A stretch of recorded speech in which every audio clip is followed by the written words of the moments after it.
we're talking about messy backends, typically mindset is the messiest of all backends. Well, we're gonna peel the onion back, and we're gonna start with action. I mean, it's easy to say that, okay, our consistent actions create our consistent results, right? There you go. And but what is it that produces our consistent results? Well, when we peel back the onion one more layer, we find that literally it's emotion or energy within our bodies that produces or drives action, that produces and drives results.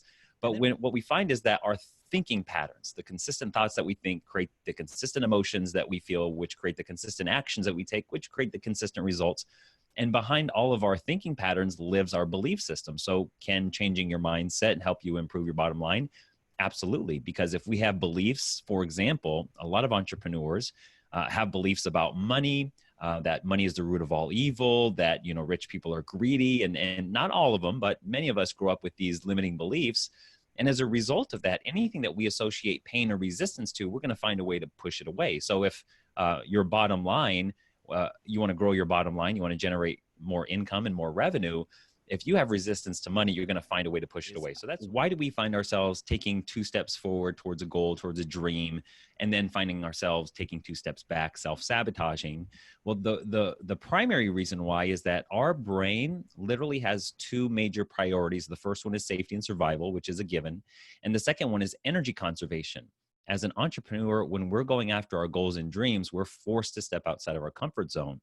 And the minute we do that, the brain sends off a red flag because it wants to make sure that it's safe so that we survive. And it wants to make sure that we don't conserve too much energy, because back in the caveman days and cavewomen days, when we were out hunting and gathering for too long, our energy started to wind down. And when that happened over the course of time, our brain learned just simply through evolution that when energy dropped, the chances of survival also dropped. So the brain developed 2 major priorities: safety and survival, and energy conservation.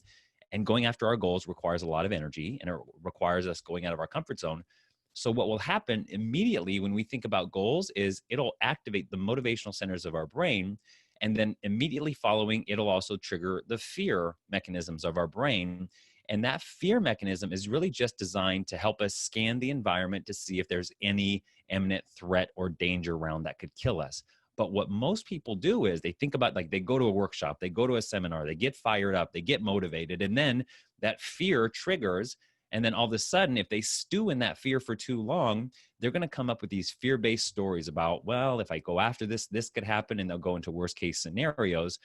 And what we have to remember is that no matter any time that we are thinking about goals and dreams that we want to go after and achieve, immediately the brain is going to trigger off some fear so that we can scan the environment for potential threat or potential danger to our lives.